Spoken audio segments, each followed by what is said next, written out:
오늘 말씀의 제목은 하나님은 회개에 목마르십니다입니다. 오늘 본문의 1절 말씀은 그 후에 이 일이 있으니라 라고 시작이 되고 있습니다. 그러니까 이 열왕기를 저술한 저자는 아마 의도적으로 그 앞에 있었던 사건과 오늘 이 사건을 연결지어서 다루고 있는 것입니다. 그럼 앞에 있었던 사건은 무엇인가? 우리가 지난 시간에 읽어봤듯이 아합이 아람 나라와 전쟁을 했는데 여호와께서 이기게 하셨잖아요. 근데 그것을 자신이 잘해서 이긴 것처럼, 자신의 능력으로 이긴 것처럼 그렇게 아람 나라의 그 베나다 왕에게 인심을 쓰고 또 그를 살려줘요. 그러다가 하나님의 심판 선언을 들은 사건이 바로 우리가 지난주에 읽었던 사건입니다. 근데 그 후에 오늘 이 일이 있었다라는 것입니다. 아합이 하나님으로부터 엄중한 심판의 선언을 듣고 나서 근심하고 답답하여 이제 사마리아 왕궁으로 왔다고 했는데 그 돌아오는 길에 나봇의 포도원을 보았다는 겁니다. 나봇의 포도원. 근데 이게 사마리아 왕궁에서 굉장히 가까운 거예요. 그래서 이 나봇의 포도원이 탐이 난 겁니다. 그래서 그 포도원을 나봇에게 내게 주어서 채소밭을 삼게 하라 그렇게 말합니다. 정당한 가격을 줄 것이며 아니면 더 아름다운 포도원을 너에게 줄 테니 이것은 나에게 달라. 그런데 여러분 문제는 이 이스라엘 백성들에게 있어서 땅이라고 하는 것은 하나님이 주신 기업이에요. 그래서 절대 사고팔고 거래를 할 수가 없는 것입니다. 그래서 나봇이 3절에 뭐라고 대답하느냐? 내 조상의 유산을 왕에게 주기를 여호와께서 금하실지로다 라고 답변을 해요. 정확한 답변이고 타당한 이유입니다. 하나님이 거래하라고 팔고 사고 하지 말라고 말씀하셨으니 아무리 왕이 달라고 해도 나는 드릴 수가 없습니다. 다른 것도 아니고 하나님의 법에 어긋나지 않습니까? 레위기 25장 23절부터 28절까지의 말씀을 제가 읽어드립니다. 토지를 영영히 팔지 말 것은 토지는 다 내 것임이라.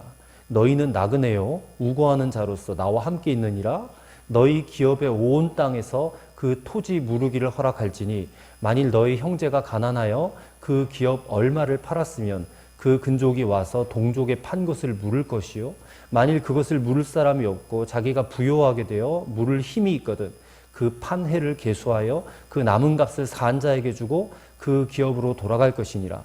그러나 자기가 물을 힘이 없으면 그 판 것이 희년이 이르기까지 산 자의 손에 있다가 희년에 미쳐 돌아올지니 그가 곧 그 기업으로 돌아갈 것이니라. 자, 이게 무슨 말씀이냐면 희년은 이스라엘에게 50년을 말하는 겁니다. 50년이 되면 그동안 빚졌던 것, 남에게서 이렇게 그 돈을 주고 샀던 것 이런 것들을 다 원래 주인으로 돌려보내야 될 그런 법이라는 겁니다.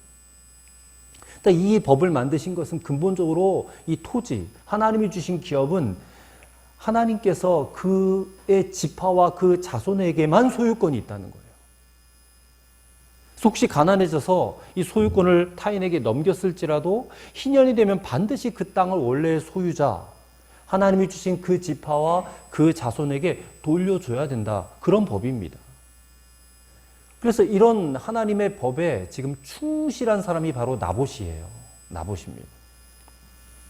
지금 온 나라가 하나님을 무시하고 바알과 아세라 이 우상을 섬기고 그런 시대에 지금 처해 있지 않습니까? 근데 이 나봇이라는 사람만큼은 하나님의 말씀에 이 율법에 충실했던 사람이에요. 아마도 나봇은 아합이 어떤 사람인지 알았을 겁니다. 그 왕이 이렇게 제안을 했을 때에 그것을 자기가 거절하면 자기가 죽을 수도 있겠다라는 생각을 어느 정도는 했을 것입니다. 그런데도 이 나봇은 말씀을 지키기 위해서 이 세속적인 사람들과 절대로 타협하지 않았다는 겁니다. 그러니 세속적인 사람들, 교회 다니는 사람들 가운데서도 세속적인 사람들이 있습니다만은 이 세속적인 사람들은 이 나봇과 같은 사람들을 볼 때에 저렇게 꽉 막힌 사람이냐. 융통성이 좀 있어야지. 그렇게 생각을 할 겁니다. 아니 적당히 좀 타협할 만도 한데 지금 당신의 목숨이 죽을 똥 말똥 하는데 왜 그렇게 고집을 부리느냐. 지금 온 나라가 하나님 다 무시하고 제멋대로 살아가고 있는데 너 하나쯤이야 그렇게 한들 이렇게 말하지 않겠느냐는 거예요. 근데 여러분 아십니까? 이 세상은 나봇과 같이 하나님의 이 말씀의 원리를 자기 생명처럼 지키는 그리스도인들 때문에 유지되고 있다는 사실을 여러분 아셔야 된답니다. 저는 저와 여러분이 그런 사람이 되기를 간절히 소망합니다. 목에 칼이 들어와도 하나님의 말씀을 지켜낼 수 있는, 하나님 말씀에 내 생명을 걸 수 있는 그런 저와 여러분이 되시기를 바라요. 하나님은 그런 사람들 때문에 이 세상을 유지하고 계시다는 겁니다. 하나님은 온 천지 만물의 주인이시고 다스리고 계시는 분이신데, 우리가 세상이 다 그렇게 한다고 해서 우리도 똑같이 그렇게 그렇게 한다면 우리가 세상과 다를 게 뭐가 있겠냐는 거예요. 바라기는 오늘 이 나봇의 포도원의 사건을 통해서 하나님이 우리에게 주시는 이 말씀이 저와 여러분 자신에게 주시는 그런 주님의 음성이 되기를 바라고, 또 레마의 말씀이 되기를 간절히 소망합니다. 첫째로, 욕심이 죄를 낳고 죄가 사망을 낳는다라는 이 진리를 우리가 기억해야 되겠습니다. 자, 아합이 이 나봇의 말씀, 3절의 말씀이잖아요. 나봇의 말을 듣고 이 조금이라도 하나님의 율법에 순종하고자 하는 마음이 있었더라면 여기서 마음을 접었어야 돼요. 왜냐하면 나봇의 말은 너무나 타당한 것이었기 때문에. 더구나 아합은 왕이잖아요. 이 왕이니까 얼마나 많은 땅과 재산을 가지고 있겠습니까? 얼마나 그 소유가 풍성했겠어요. 근데 이 나봇에게는 포도원이 전 재산인데 이 포도원을 욕심내는 겁니다. 그것도 자기 채소밭으로 쓰겠다. 그래서 채소밭은 거기다 채소를 심어서 먹을거리를 거두겠다, 이런 것이 아니라 푸른 정원을 가리킨다고 합니다. 푸른 정원. 근데 보통 이런 푸른 정원들은 여름에 어떤 뜨거운 열기를 피하는 그런 장소로 사용되었고, 또 우상숭배의 장소로 사용되기도 했다는 거예요. 그러니까 아합은 그런 목적으로 저걸 달라고 얘기를 하는 겁니다. 근데 더 어처구니 없는 사실은 이 아합이 나봇의 이 말을 듣고 돌아와가지고 근심하고 답답하여 밥맛을 잃었다는 거예요. 그게 5절 말씀 아닙니까? 마치 갖고 싶은 것을 갖지 못한 아이처럼 심통 나가지고 식사를 거절하고 그냥 누워버린 거예요. 소유하고 하지 못하면 견딜 수 없는 어떤 그런 더러운 욕심에 사로잡혀 있는 것 아닙니까? 근데 이 욕심에 사로잡힌, 이 욕심에 빚어낸 결과는 결국에는 이 나봇이라는 사람을 죽이는 엄청난 죄악으로까지 발전하고 마는 것입니다. 5절에 보시면 이세벨이 아합을 찾아옵니다. 왕의 마음에 무엇을 근심하여 식사를 아니하십니까? 그러자 아합이 마치 고자질하는 아이처럼 나봇의 포도원은 내 조상의 유업을 왕에게 주는 것이니 하나님께서 금하신 것이다. 이런 얘기를 하면서 아합이 이 나봇이 나에게 이 땅을 주기를 싫어한다. 마치 어린아이가 엄마에게 투정 부리듯이 그렇게 이세벨에게 하소연을 하는 겁니다. 이런 사람이 한 나라의 왕이라는 것이 얼마나 창피한 일입니까? 그랬더니 이세벨이 뭐라고 합니까? 6절에 보니까 왕이, 7절이죠. 그의 아내 이세벨이 그에게 이르되 왕이 지금 이스라엘 나라를 다스리시나이까? 이렇게 표현을 해요. 왕이 지금 이스라엘 나라를 다스리니까, 이 말은 히브리 원문상 아니 한 나라의 통치자가 도대체 왜 그 모양입니까? 이런 뜻입니다. 이 비난하는 말이에요.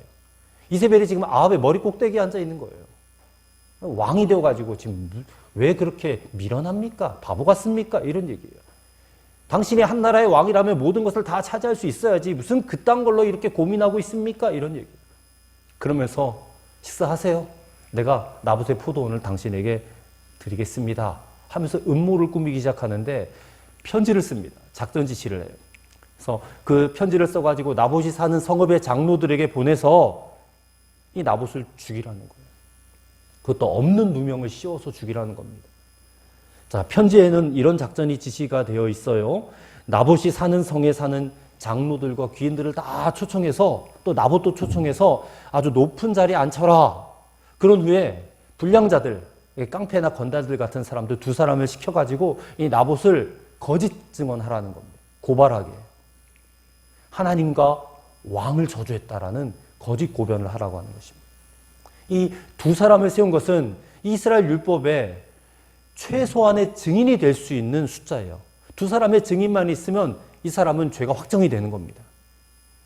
그리고는 나봇을 끌어다가 돌로 쳐서 죽여라. 그렇게 이제 써놓은 거예요. 그래서 그 사람들이요 또 이세벨이 시킨 대로 그대로 또 따라서 합니다. 그야말로 이 재판이요 졸속 재판이잖아요. 일반적으로 정상적인 재판은 어떻습니까? 법정에서 원고와 피고 이 모든 증거들을 다 세심하게 조사한 다음에 최종적으로 형을 확정하기 위해서 비로소 두 사람의 증인을 이제 딱 세우지 않습니까? 그 증인의 말을 맨 마지막에 채택이 돼야 되는데 지금 나봇을 재판하는 이 과정에서는 이 앞에 있는 모든 과정들은 다 생략한 채 그냥 두 명의 증인의 말만 듣고 그냥 사형을 선고해버린 거예요. 더구나 열왕기하 9장 26절에 의하면 나봇만 아니라 이 나봇의 자녀들까지 다 돌로 쳐 죽인 것으로 나타나요. 이것은 이 재판의 의도가 무엇인지를 극명하게 보여주는 것입니다. 즉 나봇의 포도원을 상속받을 자식들까지도 다 제거해버림으로써 그 포도원을 그저 아합의 토지로 귀속시키고자 하는 그런 악한 의도예요. 얼마나 억울한 죽음입니까? 이세벨은 하나님과 왕을 모독했다라고 하는 이게 거짓 증언이잖아요. 거짓 죄명이에요. 그리고 두 증인은 이게 하나님의 율법에 있는 거잖아요. 그것을 이용해서 지금 나봇을 죽인 거예요.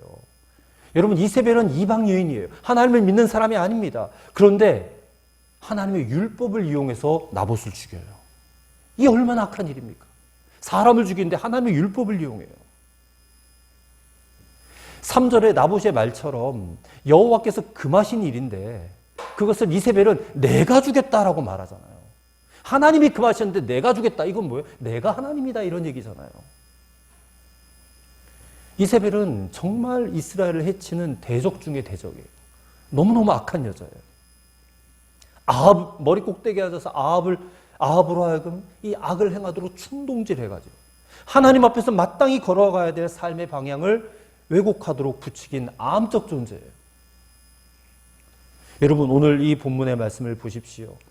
왕이라는 사람이 욕망에 사로잡혀가지고 그냥 어린아이처럼 드러눕는 모습이나 또 그 욕망을 채워주기 위해서 온갖 사악한 방법은 다 동원해서 살인을 저질러버리는 이런 이세벨의 이 모습을 보면서 우리는 정말 화인 맞은 양심을 보는 것 같아요. 하나님의 심판 선언을 듣고도 두려움이 전혀 없어요. 심각성을 전혀 느끼지 못해요. 그러니 이 양심이 완전 마비가 된 거 아닙니까? 화인 맞았어요.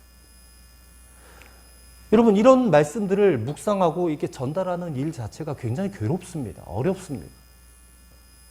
성경에 뭐 좋은 말씀도 많은데 왜 굳이 이런 말씀을 전하십니까? 오늘 이 세대에 우리에게 하나님께서 얼마나 통탄하시고 통곡하시는, 탄식하시는 그런 일들이 많은지.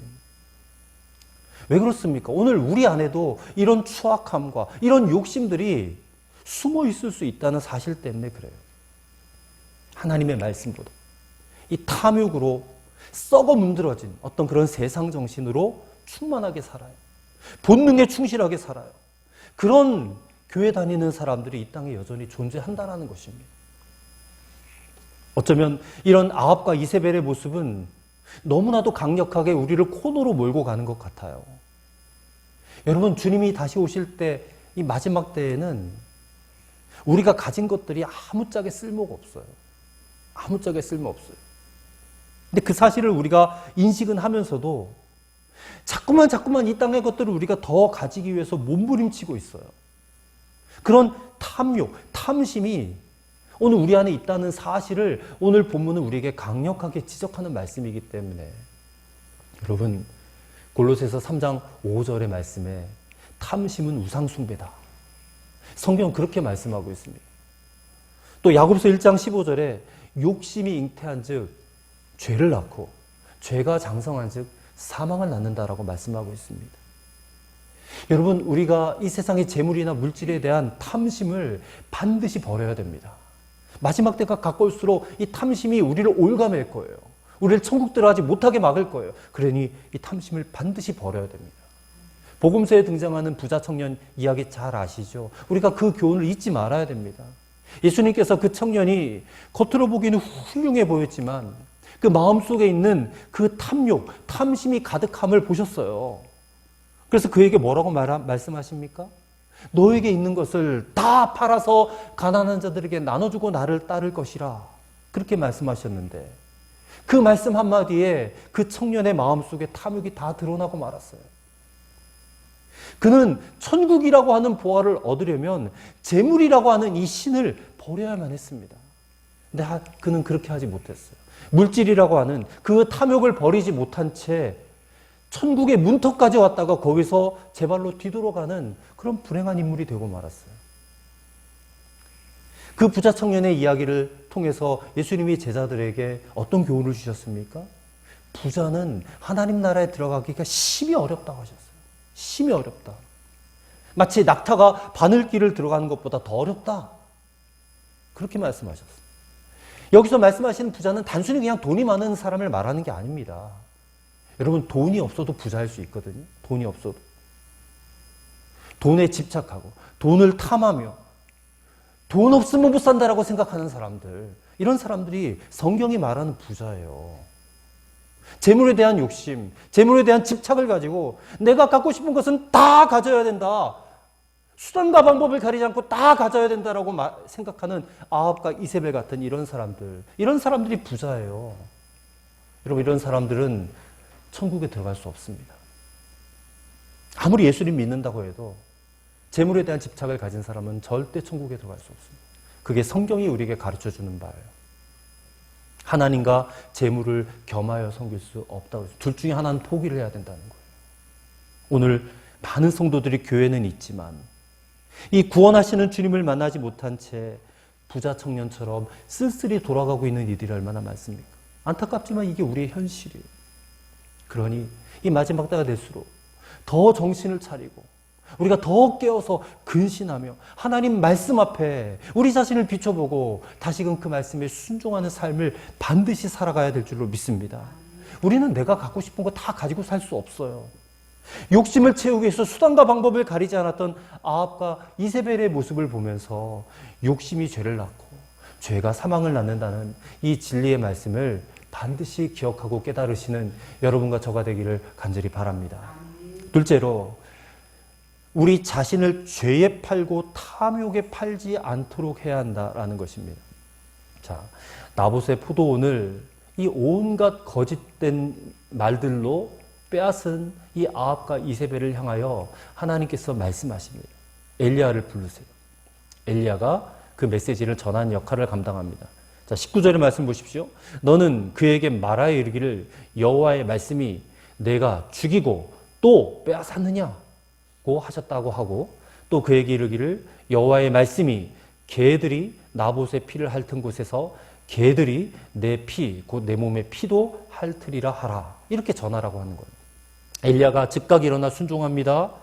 아합이 엘리야를 보더니 내 대적자여, 내가 나를 찾았느냐 하면서 나와요. 그러자 엘리야가 하나님의 말씀을 선포합니다. 그게 20절부터 24절까지의 말씀인데, 자, 이 말씀 가운데 내가 내 자신을 팔아 라는 표현을 주목해 보세요. 내가 내 자신을 팔아. 자, 이것은 앞서 지난주에 봤던 20장 40절 말씀에 아합이 스스로 말했잖아요. 내가 스스로 결정하였으니 그대로 당하여야 하리라 라는 말씀과 똑같아요. 이 나봇의 포도원 사건은 아합이 자기 스스로가 죄에 자신을 팔아버린 거예요. 죄에다가 자신을 방임한 거예요. 감각 없는 자가 되어서 자신을 방탕에 방임하여서 모든 더러운 것을 욕심으로 행하도록, 욕망의 노예가 되도록 그렇게 방임한 거예요. 놓아둔 거예요. 에덴 동산에서 인간을 타락시킨 마귀가 끊임없이 유혹으로 우리 안에 욕심을 불러일으킵니다. 여러분, 마귀가 주는 시험이 두 가지가 있대요. 하나는 주는 시험이랍니다. 주는 시험. 뭔가를 계속해서 준다는 거예요. 주일날에도 일거리를 줘서 예배를 드리지 못하게 하고요. 사업도 더 바쁘게 해서 돈을 많이 벌게 해요. 계속 준다는 겁니다. 그러니 가정도 돌보지 못하고 신앙도 돌볼 틈이 없게 만들어요. 바쁘게 만들어서. 그렇게 막 퍼줘놓고 이제는요, 도리어 뺏어가요. 죽도록 일하게 해서 주일도 못 지키게 하고 가정도 못 돌보게 하여 많은 돈을 주더니 이젠 다 뺏어간단 말입니다. 여러 가지 사고와 재난과 질병들 이런 것들로 그냥 꼼짝 못하고 갖다 바치도록 해버려요. 욕심을 버리지 못하는 인간은 이렇게 마귀에게 실컷 이용만 당하다가 결국 망하고 마는 것입니다. 망하고 말아요. 여러분, 거듭난 그리스도인들은 이런 유혹의 욕심을 따라 썩어져가는 구습을 버리고 옛사람을 벗어버리는 사람이 돼야 돼요. 근데 여전히 나는 거듭났다라고 생각은 하는데 여전히 내 육체와 마음이 원하는 대로 살아요. 자기 본능이 이끄는 대로 살아요. 욕망이 이끄는 대로 살아요. 이게 아합과 같다는 겁니다. 자신을 죄에 방임하는 거예요. 그런 자는 아무리 하나님의 심판의 말씀을 들어도요, 두려워하지도 않아요. 설마 그런 일이 나에게 있을까? 설마 그런 일들이 나에게 일어날까? 감각이 없어요. 그게 영이 죽었다는 겁니다. 잠들어 있다는 거예요. 오늘 본문 20절의 이 표현은 25절에서 다시 반복되고 있어요. 25절로 보세요. 예로부터 아합과 같이 그 자신을 팔아 여호와 앞에서 악을 행한 자가 없다, 이렇게 말씀하십니다. 그런데 그 이유가 결혼을 잘못했기 때문에 그랬대요. 결혼. 그의 아내 이세벨이 충동하였다, 그렇게 말씀하고 있습니다. 만약에 아합이 정말 하나님을 경외하고 그 믿음이 올바랐다면 이런 결혼조차도 하지 않았을 겁니다. 또 아내에게 충동되어서 자신의 욕망이 이끄는 대로 그렇게 방임하지도 않았을 것입니다. 근데 이 모든 조건들이 다 충족이 되어가지고 아합이 이런 치졸하고 부끄러운 욕망의 노예가 되고 말았다라는 것입니다. 여러분, 자신을 죄에 팔았다라고 하는 이 하나님의 말씀을 깊이 묵상하셔야 됩니다. 자신을 죄에 팔았다. 이게 아직 옛사람을 벗어버리지 못했다는 거거든요. 자신을 죄에 팔아요. 탐욕에 팔아요. 부끄러운 삶에 방임해요. 그렇게 우리가 살고 있지 않느냐는 거예요. 그럼 우리가 어떻게 해야 되겠습니까? 빨리 옛사람을 벗어버려야죠. 옛사람을 벗어버려야 됩니다. 그리고 새 사람을 입어야 돼요. 여러분의 신분은 바뀌어졌습니다. 믿으십니까? 신분의 변화는 옷이 달라지는 거잖아요. 여러분, 탕자 이야기 잘 아시죠? 탕자가 그냥 아버지 유산 받아가지고 나갔다가 호랑방탕하게 살고 그 다음에 아버지의 집이 생각나서 돌아오잖아요. 회개하고 돌아왔어요. 돌아오니까 아버지가 어떻게 해요? 막 책망하고 꾸짖습니까? 아니요. 아버지가 제일 먼저 하신 일은 그 탕자의 더러운 옷을, 이 돼지치기 하던 옷 입고 있지 않았겠어요? 그 더러운 옷을 벗겨버리고 그냥 새 옷으로 갈아입혀 주신 일이에요. 청년들이 군에 입대할 때 제일 먼저 하는 일이 뭡니까? 내가 입고 왔던 이 민간의 옷을 벗어버리고 군복을 입는 일이잖아요. 근데 만약에 탕자가 집에 왔는데, 돌아왔는데 여전히 옛날 옷을 고수하고 있어요. 안 벗으려고 해요. 군에 입대한 자가 민간의 옷을 벗지 않으려고 해요. 그러면 그 사람은 어떤 사람이에요? 새로운 신분을 포기한다는 것 아닙니까? 너희는 그리스도 안에서 거듭났다. 새로운 옷을 입은 자가 돼야 된다 했는데 여전히 그 옷을 입고 있는 거예요. 억지로. 안 버리는 겁니다. 여러분, 옛사람의 옷은 반드시 벗어버려야 됩니다. 예수님이 주시는 새 옷을 입으실 수 있기를 바랍니다. 저와 여러분은 그리스도 안에 있는 사람들이에요. 예수 그리스도를 영접한 사람들이에요. 그러면 우리는 새로운 피조물이 되었습니다. 우리는 새 사람이 되었습니다. 믿으시길 바랍니다. 그러니 이젠 새 옷을 입어야죠. 옛사람의 옷은 벗어버리고. 아합이 자신이 죄에 팔은 것은 아직 옛사람의 옷을 벗어버리지 못한 겁니다. 우리가 그렇게 살지 말아야 됩니다. 이제는 새 사람 되었으니 새 사람의 옷을 입고 새로운 삶을 살아가시는 여러분과 저가 되기를 간절히 소망합니다. 마지막 세 번째로, 하나님께서는 회개에 목마르신 분이다라는 사실을 잊지 않아야 된다는 겁니다.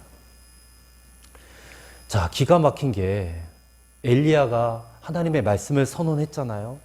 그랬더니 아합이 27절에 어떻게 행동합니까? 이 모든 말씀을 들을 때에 그의 옷을 찢고 굵은 배로 몸을 동이고 금식하고 굵은 배에 누우며 또 풀이 죽어 다니더라. 회개했다는 거죠. 회개했습니다. 근데 더 기가 막힌 것은 하나님이 이렇게 말씀하세요. 29절에 아합이 내 앞에서 겸비함을 내가 보느냐.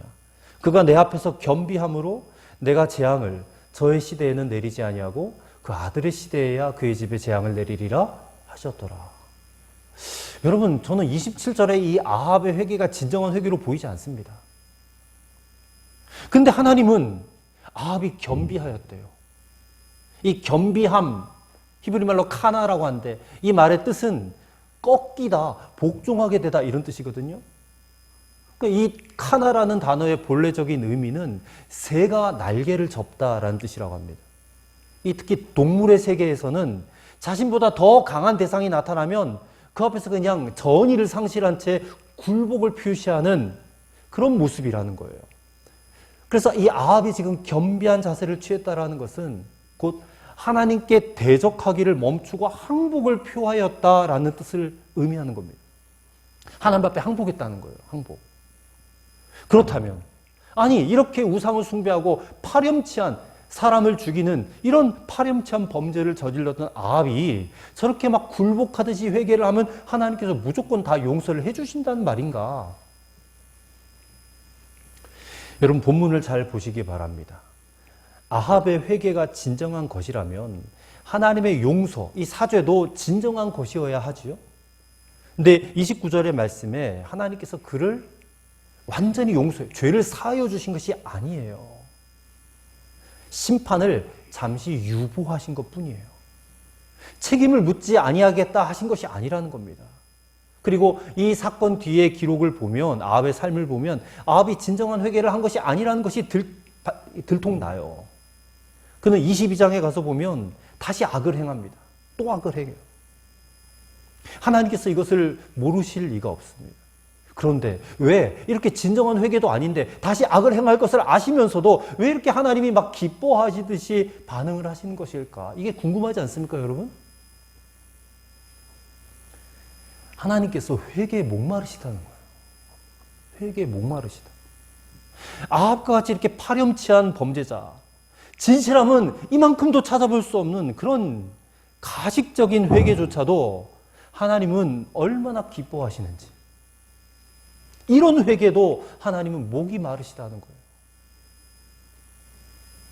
여러분, 오늘날 진정으로 하나님 앞에 회개드리는 사람이 별로 없어요. 정말 옛날 부흥회하던 그런 옛날 시절에 정말로 이 제단 앞에 꿇어 엎드려서 막 눈물로 가슴을 치고 통곡하면서 회개하는 사람들을 볼 수가 없어요. 연합집회 같은 거 해도요, 말씀을 들어도 자기 가슴을 치면서 그렇게 애통해하는 성도들을 보기가 힘든 시대예요, 요즘에. 근데 하나님은 그런 이 시대를 살아가는 오늘 그리스도인들에게 진실한 회개를 보기를 원하신다는 거예요. 우리가 잘못을 회개하고 돌아오기를 하나님은 학수고대하고 계시다는 거예요. 그래서 아합처럼 이렇게 유보된 심판이 아니라 아예 심판을 철회하기를 원하신다는 거예요. 하나님은 심판하기를 즐겨하신 분이 아니십니다. 하나님 우리가 회개하고 돌이켜서 구원받고 심판을 면하게 되기를 원하시는 분이세요. 우리가 본문을 통해서 이것을 깨달아야 된다는 겁니다. 그래서 아합과 같은 사람이 잠깐 말씀에 반응하는 이 모습 보고도 기뻐하시는 하나님, 이 모습을 우리에게 보여주시는 거예요. 그러면서 그 속내는 뭐예요? 너희가 진짜로 회개하면, 진정으로 회개하면 내가 얼마나 더 기뻐하겠냐, 이거를 우리에게 보여주시는 거예요. 그만큼 하나님은 회개에 목마르시다라는 것입니다. 여러분, 앞서도 말씀드렸듯이 우리는 계속해서 끊임없이 유혹의 욕심을 받아요. 요한일서는 우리가 육신의 정욕과 안목의 정욕과 이생의 자랑으로 끊임없이 유혹을 받는다고 그랬어요. 육신의 정욕이 무엇입니까? 이 물질의 탐욕이고 식욕이고 타락한 성욕을 말하는 거예요. 안목의 정욕이 무엇입니까? 명예욕, 과시욕, 내가 막 남들보다 우월감, 어떤 공명심, 이런 것들이에요. 이생의 자랑이 무엇입니까? 이 마음속에 숨어있는 탐욕이에요. 당장의 어떤 이익이에요. 이런 것들이 우리를 죄에 빠지게 만드는 욕망들인데 끊임없이 우리를 유혹한단 말입니다. 그 유혹에서부터 우리가 벗어나지 못하고 여전히 내 마음 한켠에 이렇게 고이 모셔두고 살진 않느냐는 거예요. 아무도 모르게 그 욕심이 부추기는 대로 내가 행하고 살진 않느냐, 그 말이에요. 그런 죄에서부터, 그런 유혹에서부터 떠나 하나님은 우리가 진정으로 돌아오기를 바라고 계시다라는 겁니다. 회개하고 돌이켜서 진정한 그리스도인 되기를 원하신다는 것입니다. 그래서 우리에게 오늘 이 아합의 이야기를 들려주신다고 저는 믿습니다. 이런 회개에도 하나님은 기뻐하신다. 하물며 진정한 회개는 하나님이 얼마나 기뻐하시겠느냐. 앞서 말씀드린 대로 옛 옷을 벗어버리고 새 옷을 입는 것, 이게 진정한 회개인 줄로 믿습니다. 오늘 이 회개에 목마르신 하나님을 여러분 하루 종일 깊이 한번 묵상해 보시기를 바랍니다. 그리고 하나님께서 진정으로 기뻐하시는 진정한 회개를 하실 수 있는 그런 여러분과 저가 되기를 간절히 축원합니다. 기도하겠습니다. 하나님, 오늘 나봇의 포도원의 사건을 읽으면서 욕심이 얼마나 큰 죄악을 낳는지를 보았습니다.